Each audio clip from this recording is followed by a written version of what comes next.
Welcome to the podcast Selling Real Estate with Kelly Cook, where we will discuss the latest and most relevant business strategies to help you do one thing extremely well: sell more homes. We'll discuss everything from business planning to lead generation and conversion to past client customer service and everything in between. Join us for authentic conversations and nuts and bolts takeaways you can implement into your business today. And now, Selling Real Estate with Kelly Cook.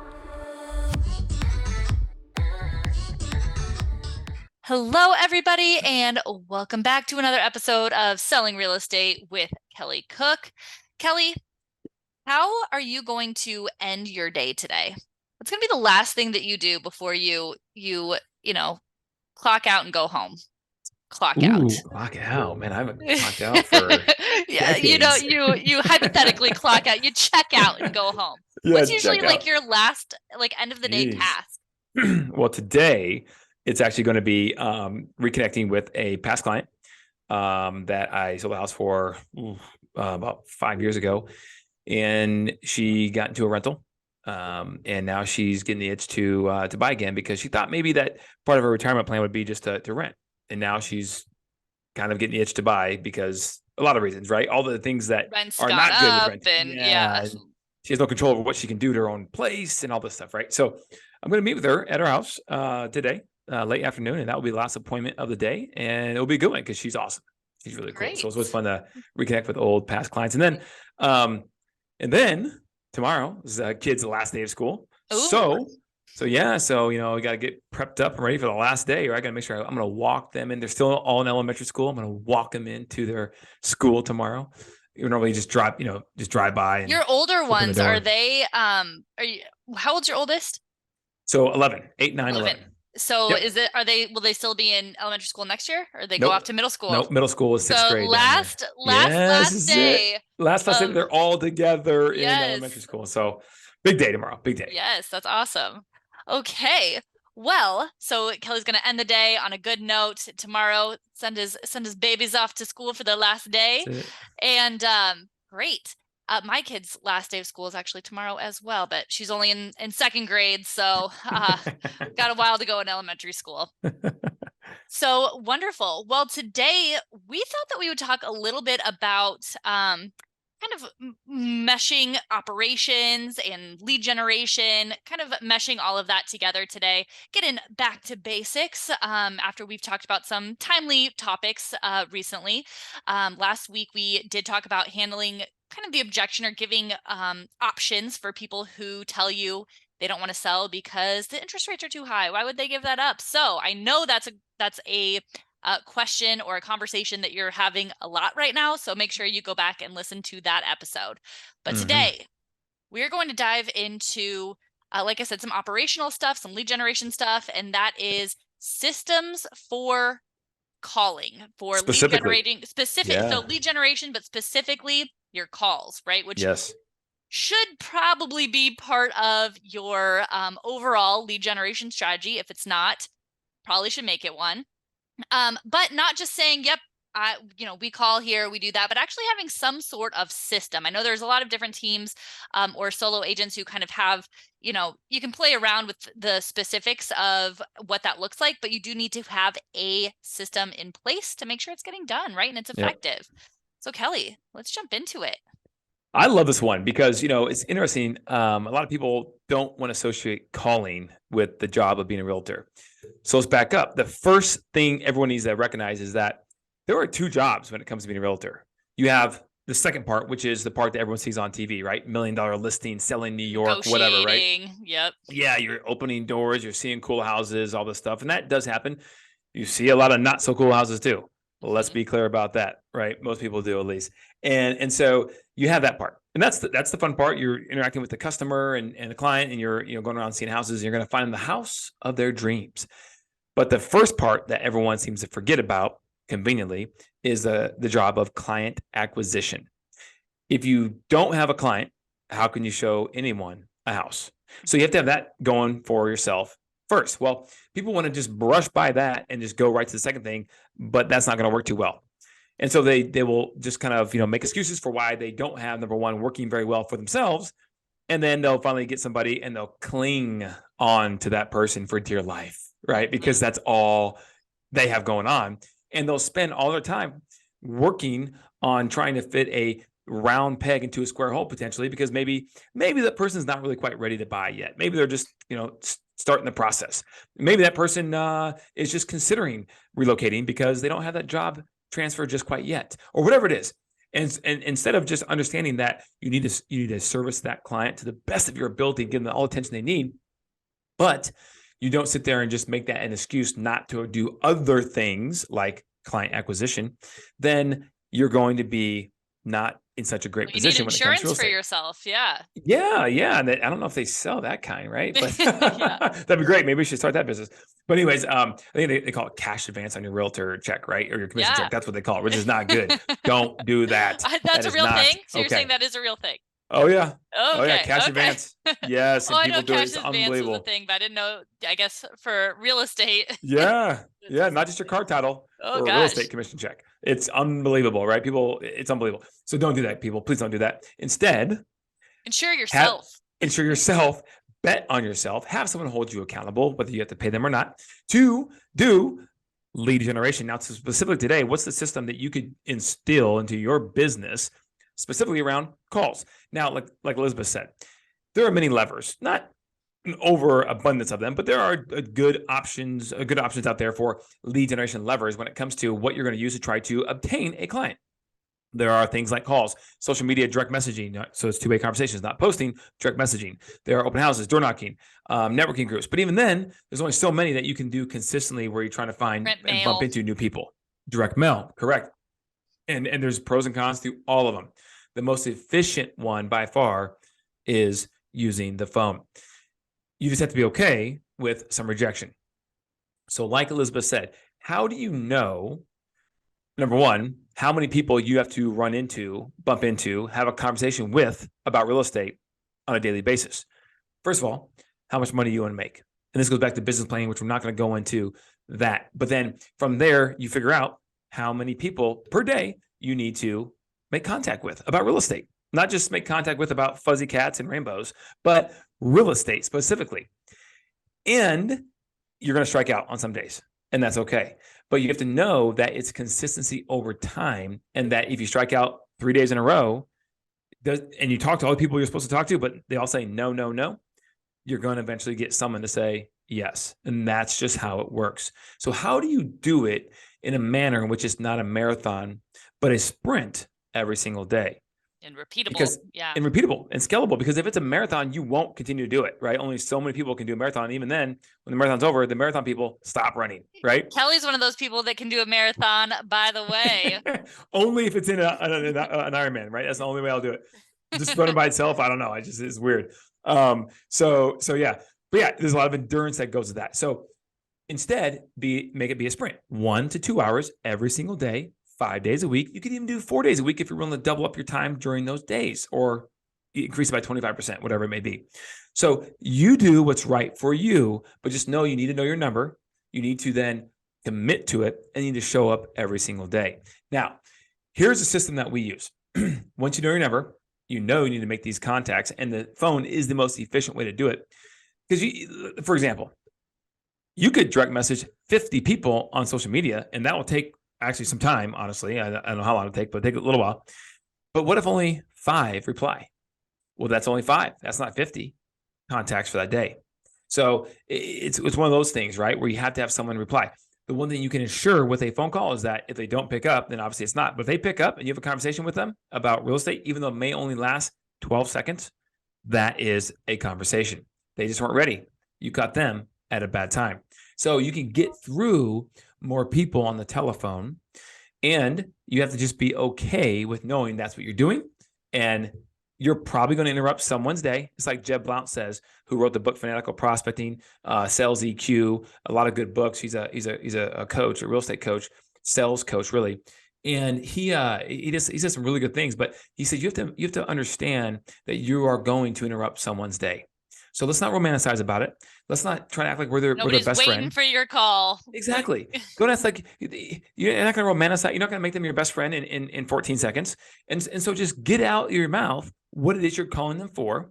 And there's going to be some rude people who are going to say, why are you calling me? Hang up. And maybe that's some other choice words. There's going to be a selection of people that say, no, thank you, politely, and that's it.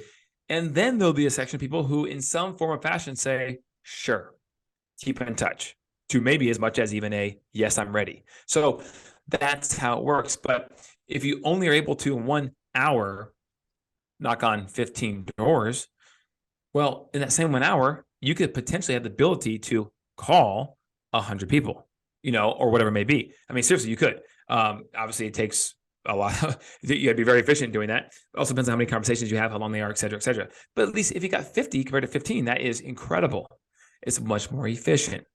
So your system should look something like this in my humble opinion. So what we do is we have somebody. Now, by the way, guys, this is if you have a large team, small team, or even as an individual, By yourself, it just takes more of your time if you're not having anyone help you.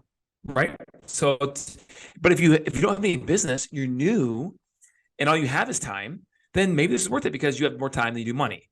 That could be the case. And there's nothing wrong with that. Just understand where you are in the process and act accordingly. But if you have less time, then maybe you need it, but more money, you should spend some money to have someone help you. And Kelly, I have a question real quick. Just because I know that you talked about, you need to know your number, you need to know how many reach outs you need to make, how many people you need to bump into, which I guess we could go into.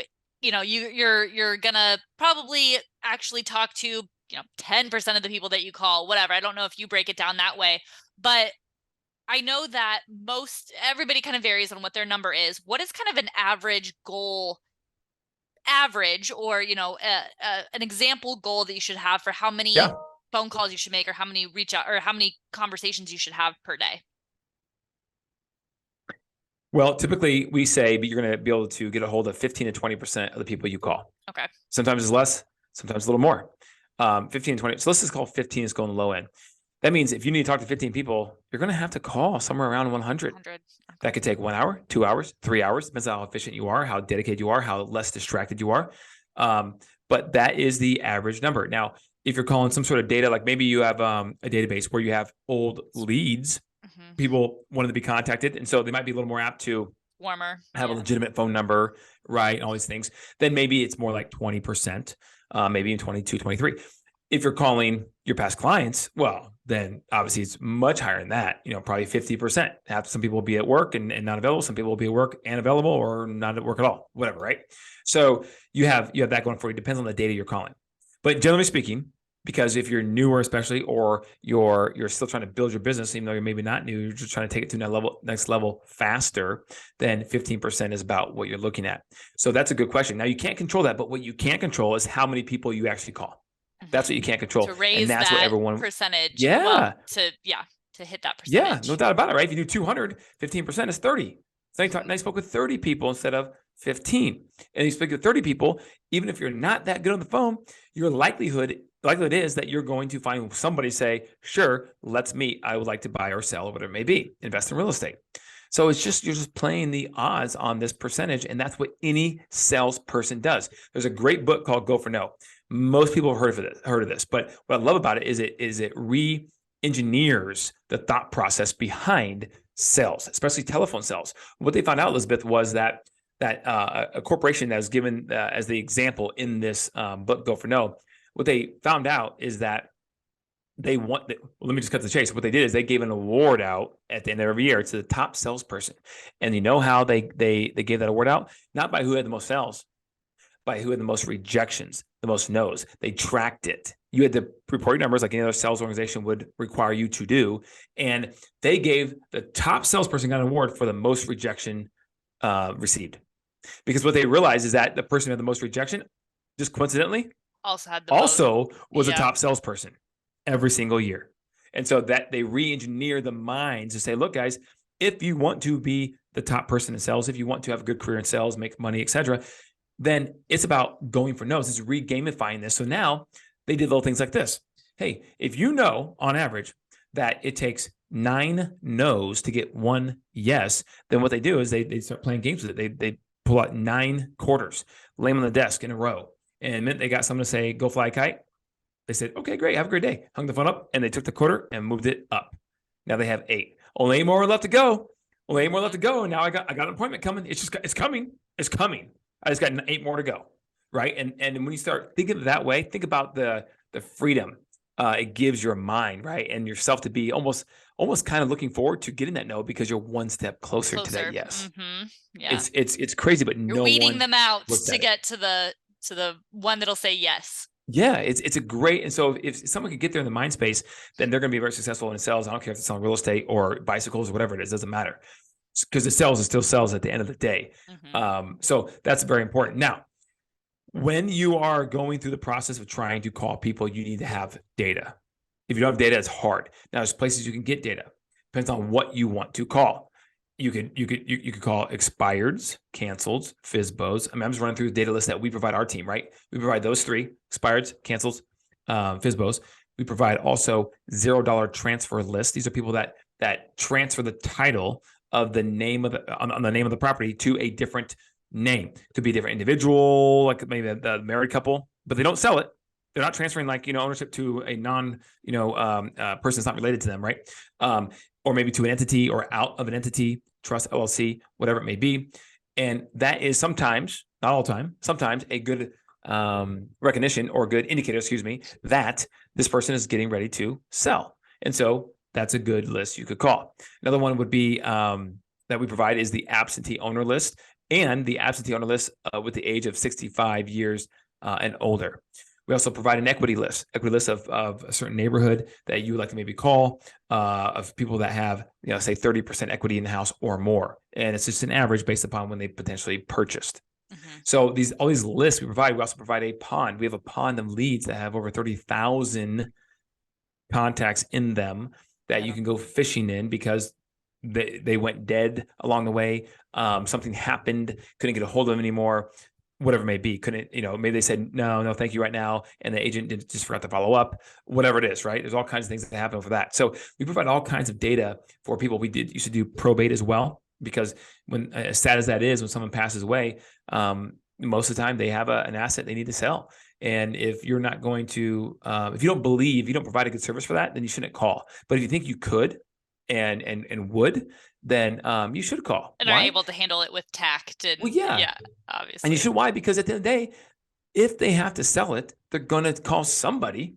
Might as well be somebody that is the best at handling that specific aspect. So, and that goes for everything, by the way, expireds, FSBOs, whatever it may be. So those are data lists that you could consider getting. Now, NOD list, notice of default. Depends what state you're in, but in Arizona, the bank cannot foreclose on a property until they post public notice that the owner is in default. From there, it's a 90-day wait period. That's about, let's call it roughly half of the states across the country. Every state, check your deal. But if there's a public notice that has to be given to the owner, which means it's given to the public, then that's a list you could call. And again, you've got to be tactful. These people could be going through a hard time. But the reality is the clock is ticking. They have a finite date that is coming up. And if they don't do something, they're going to lose the house. So you could come along and help them not only maybe stay in the house, but maybe exit gracefully without their credit just completely being demolished. So these are things that you guys can do. Choose one list or 3 or 4, whatever you think you might be best at. And then you start making the calls. Now, obviously, you have your sphere of influence. There should be a group of people that you put in your database that know, like, and trust you, right? From no matter how old you are, from wherever you came from. And those people should be touched as well. That's a whole other conversation of different podcasts. But we have an assistant on the team that once a week will go in and update all this data for our agents. The other thing too, guys, is a lot of agents and teams, they'll put data like expires or FSBOs into their CRM. And then they'll brag about how they have 300,000 people in the CRM. Those aren't leads. Those aren't people that know you from Adam. So we keep data separate. The lists we upload every day, every week, whatever it may be, we house them in a dialing system as cloud-based that someone could use to call, or they could actually use to log into and then hand dial, how they want to do it, whether it be, the good old landline or from the office or a cell phone. And so we provide that there. The database is just leads. These are all people who opted in and bots and knew they submitted their name because they knew they were going to do so, and or they were expecting a phone call back. And so at what point is it just when they set an appointment, if they agree to, keep in touch? Like at what point do you take that list and then move them into a lead into your CRM? Good question. When they become an opportunity, some people call it a nurturer. So this for an opportunity or nurturer, there's a couple criteria that we go by. That is, number one, permission to follow up in the future. Number two, they're going to act. We're about 24 months out. Like there's a time frame to an extent. It could be a ways out that they're going to act. Number three, they cannot be working with a agent already that they know, like, and trust. Right. If that happens, then they go into the database, become a nurturer or an opportunity, and they go into the appropriate channel to have the appropriate follow up. So that becomes now lead follow up. This is just lead generation, right? That you got to generate first. They become an opportunity to go in database. So let's talk about how can you try to take advantage and not throw away conversations that the person say nice, but they have no need for real estate right now. The average agent will throw away that conversation. So, Elizabeth, how you doing? My name's Kelly. I'm with Cook & Associates Real Estate Advisors. I'm calling you today because I saw your home actually is off the market. It's a lovely home. I've been following it. I have a client who's been following it. We've been kind of talking about it, but now it's off the market. Did you not happen to sell the property, or did you sell it? What happened? And then they say, oh no, it's expired. It's canceled or whatever, right? Oh, okay. And then you go through that process, blah, blah, blah. And then you say, so, I can help you out. You go through that script, right? And blah, blah, blah. And then you say, no, actually, me and my husband, we decided that we're just going to stay long-term. We actually love it here. We're just kind of see if we can husband thought he might get a job relocation and he could choose it, but we're going to choose to stay here. So we're in this a long haul. We have no need. Thank you very much for the call. Well, the average agent will say, oh, okay. Well, have a night. Have a good day. Yeah. Bye. Because they don't know how to take advantage of that. Now, what we do is we have something called the gold brick. The gold brick is amazing because the gold brick allows you not to throw away the conversation that someone's super nice to you. And you almost get the feeling that, man, if they had a need, I'd have a good shot because they're nice to me. And I think that we have some commonalities, et cetera. So what you say then is always this. Okay, Elizabeth, thank you very much. I'll let you go here, but just last question. And you always say last question because then people know it's the last question. So they're willing to give you a more genuine response to the last question. I'm just trying to rush you off the phone. Yeah. Correct. Last question. When it comes to buying or selling real estate, who do you refer your business to? And if it's anything but a hard yet, like, oh, I got this person, that person, my best friend, my mom, whatever, right? Anything but that, then it's okay. Well, listen, I understand. I don't expect to earn your business just on a simple phone call here, but we do provide a lot of value for our clients. One way we do that is by offering them something proprietary to our real estate team. It's called a market snapshot. It will actually track one of your largest investments or assets you may own. And it only comes out monthly or quarterly. You get to decide, so it won't spam or flood your inbox. What's the best number? What's the best email address we can send that to? And then you zip it. And if they're nice, you get a good conversation so far, they'll be like, oh, all right, sure. Yeah, Kelly, it's elizabeth@gmail.com. Great. And then you tell them you give them time frame as when they expect that to come out. Hey, by noon today or whatever, maybe this afternoon. And then, and you go from there. And then now you have somebody you put on that now you can do a follow-up blitz with to keep in touch, to cement them in the mind share of yourself, Elizabeth, even though you have no need for real estate right now. Why? Because maybe you don't. A, plans change. B, you probably know a lot of people that if you felt good about a professional for some service, you'd probably be happy to say, you know what? I got this guy. He was really, he's really blah, blah, blah, blah. Hey, why don't you call him? And then now you have a referral. Mm-hmm. So, and then you just rinse and repeat and rinse and repeat. And man, that sounds boring. Oh, guess what? It is. It is. But you know what? Here's the thing you have to get past. It's not forever. You're not working in a telemarketing office that is, you got to just keep calling these cold people for the next 20 years until you retire. You're talking a matter of just a couple years. You build your database. You do right by your clients. You serve them with the highest quality standard that you possibly can. And then you don't have to call anyone cold ever again. Why? Because then your clients will appreciate the service you provided and they'll be happy to refer you to their friends and family. And then that's your business. And that's what every real estate agent, in my humble opinion, should be trying to achieve. Get into the place where you don't have to cold call anymore because you have a plethora of people that want to work with you, willing to refer you. They just call you. You don't have to make any of those calls anymore. That's it.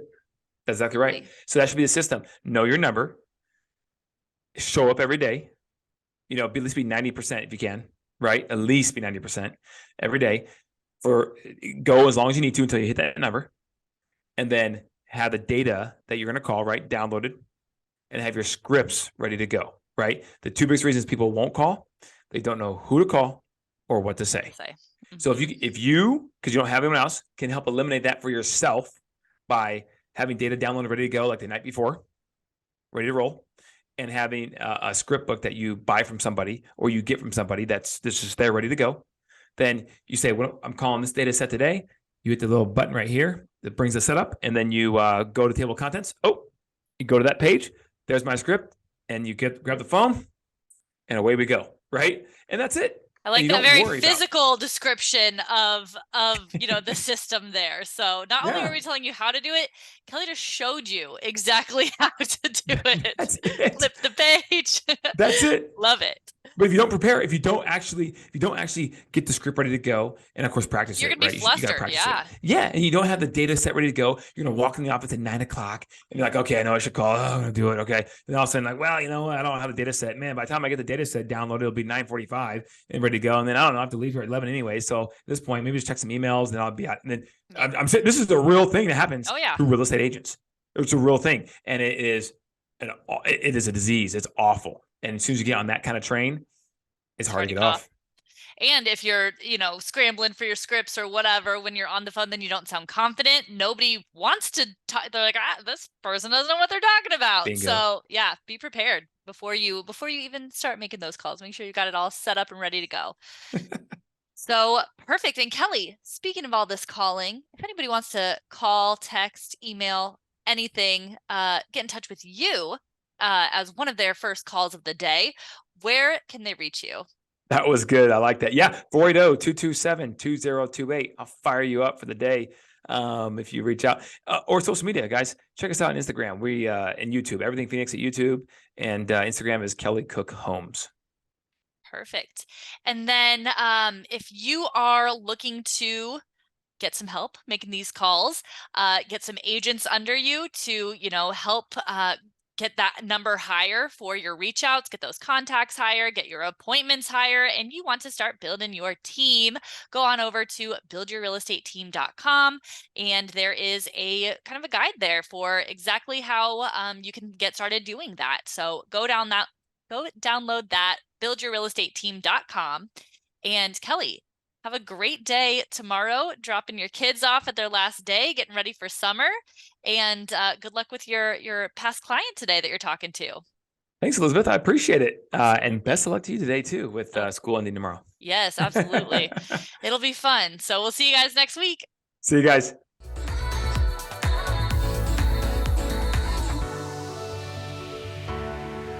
Welcome to the podcast Selling Real Estate with Kelly Cook, where we will discuss the latest and most relevant business strategies to help you do one thing extremely well: sell more homes. We'll discuss everything from business planning to lead generation and conversion to past client customer service and everything in between. Join us for authentic conversations and nuts and bolts takeaways you can implement into your business today. And now, Selling Real Estate with Kelly Cook.